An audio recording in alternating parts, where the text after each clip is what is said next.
provisions, options, and riders. First of all, understand each one of those means something different in relationship to a policy. First of all, the provisions that we're going to talk about first are more standardized across the states. The National Association of Insurance Commissioners came together many years ago to try to add some uniformity to policies in general. And these standard provisions were what came out of that desire to make everything a little bit more unified and easier to locate and things like that. So let's start with some of the provisions. The first one is ownership rights. Whoever owns a policy controls the policy. So the owner has the exclusive rights. They can name and change beneficiaries. They can have the right to any cash values. They can take loans. They can surrender the contract. They can do an absolute assignment of ownership over to someone else, whatever it is they need to do. So again, always remember for questions on the exam, whoever is paying the premium is the owner, and the owner is the one who completely controls a life insurance policy. Assignment. There are actually two types of assignment. You could have a test question on either one of them or both. So let's talk about the first one, absolute assignment. That's when you as an owner of a policy decide to completely turn the ownership and control of a life insurance policy to someone else. Let me give you an example. Let's say you're a parent and you took out a policy on your child when they were younger. You're the owner, you're the premium payer, you've been controlling that policy. Well, now let's say the child is no longer a child and they've reached adulthood, and so you want to do an absolute assignment of all ownership of the policy to your now adult child.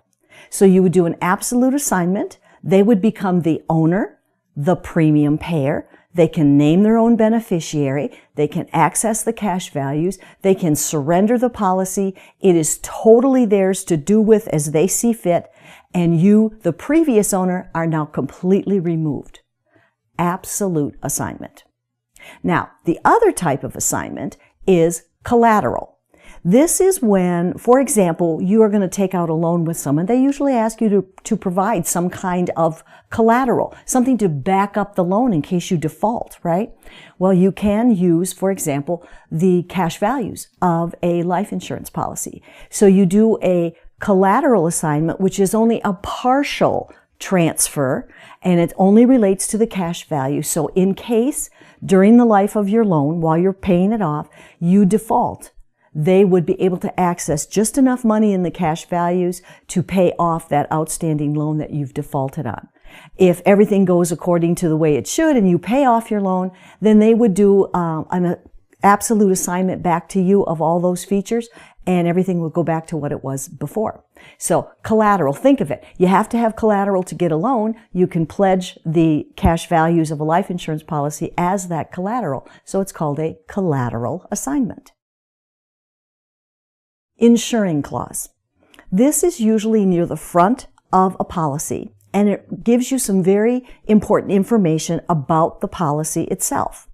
It will name the parties to the contract. Remember, insurance policies are two-party contracts. The insurance company is always the first party. The insured is the second party. So it's going to list the name of the insurance company and the name of the insured. It's going to list what the premium is for this policy. It's going to list the length of coverage. Usually the length of coverage, the period of the policy is usually 1 year as long as you keep the premiums up. And it may even tell you that it's a permanent whole life policy out to age 100, something like that. And then it's always going to list the amount of the death benefit, what the insurance company is contractually obligated to pay upon the insured's death. Okay, so that's always found in the insuring clause. And they could ask you questions on the exam about what do you find on the insuring clause. So make sure you know those four basics. And then the agreement, of course, again, is between the insurer and the insured. The insurer being the insurance company, ends in an R.